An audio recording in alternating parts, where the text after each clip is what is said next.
ఉల్లంఘించి కేవలం మనం చూసాం శ్రీనగర్లో కూడా విమానాశ్రయాల మీద కాకుండా స్కూల్స్ దగ్గర స్కూల్స్ పైన కూడా వాళ్ళు దాడులు చేశారు.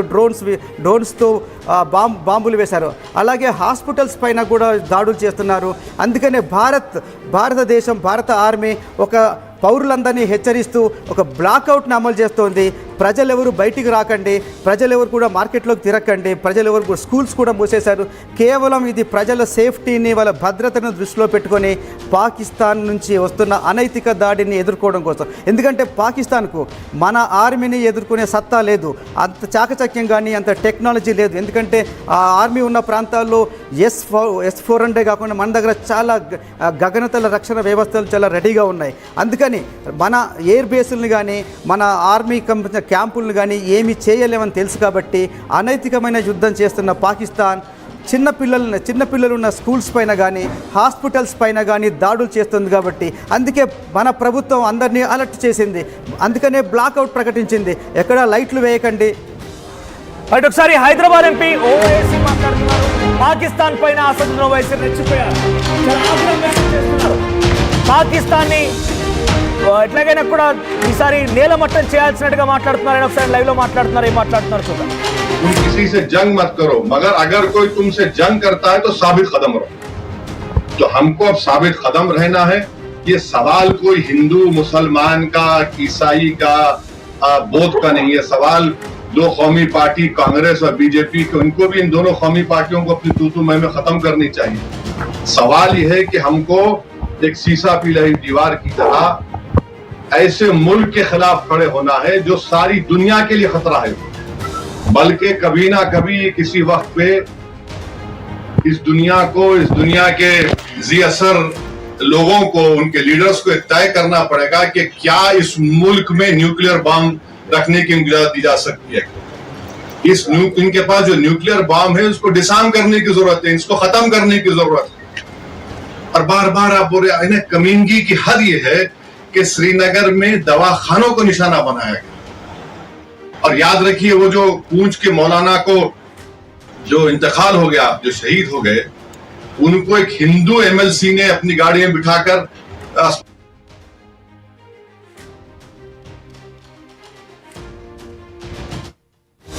అసదుద్దీన్ ఓవైసీ ఏమంటారు చూసారా? అమ్మ కడుపులో నుంచి నేలపై పడ్డప్పుడు చచ్చే వరకు నేల కోసం ప్రయత్నం చేయాలి. అమాయకమైనటువంటి ప్రజల్ని టార్గెట్ చేసి నేలపట్టం చేస్తానంటే కనుక పాకిస్తాన్ ఒకసారి ఆలోచించండి, మీ యొక్క అంతు చూస్తామంటూ అసదుద్దీన్ ఓవైసీ హెచ్చరికలు జారీ చేస్తున్నారు. ఈ రకంగా ఎన్నో ప్రయత్నాలు చేసింది. మొన్న మధ్య పవల్ షాక్ అనేటువంటి ఒక సెనేటర్ ఏమన్నారు తెలుసా? ఒకేలా గనక భారత ఆర్మీలో సింగ్ గనక ఉంటే, సిక్కులు గనక ఉంటే, ఇది మొత్తం కూడా పాకిస్తాన్ అంటే గురునానక్ నడినటువంటి ప్రదేశం కాబట్టి ఇక్కడ దాడులు జరగవు అనే రకంగా వ్యాఖ్యలు చేసి కూడా కమ్యూనల్ రైట్స్, కమ్యూనల్ సంబంధించిన కొన్ని ఇష్యూస్ కూడా క్రియేట్ చేసే ప్రయత్నం చేసింది.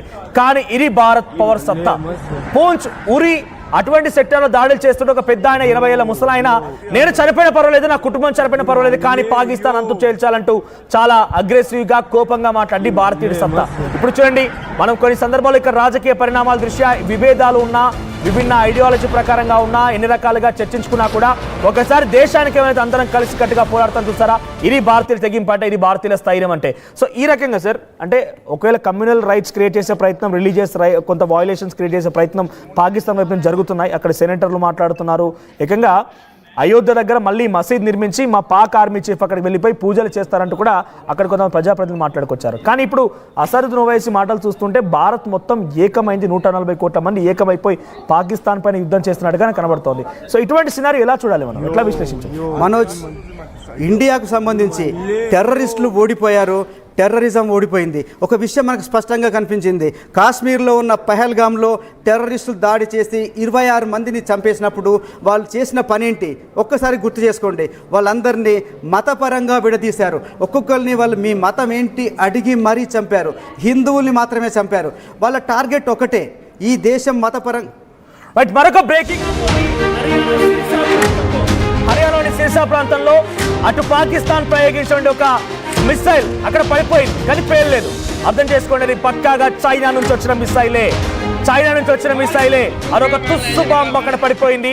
అయితే దాని అక్కడ ఉన్నటువంటి యువకులు మొత్తం కూడా భుజాలపై మోసుకొని, యువకులంతా భుజాలపైన మోసుకొని దాన్ని తీసుకెళ్లి ఆర్మీ అధికారులకు అప్పగించారు, ఆర్మీ బలగాలకు అప్పగించారు. చూడండి, ఆ మిసైల్ ప్రయోగించినా పడిపోయినా పేరడం లేదంటే ఇది పాకిస్తాన్ దుర్భగమైన పరిస్థితి, ఇది పాకిస్తాన్ దౌర్భాగ్యమైన పరిస్థితి, ఇది పాకిస్తాన్ యొక్క దుస్సాహసానికి ప్రతీక. చూడండి,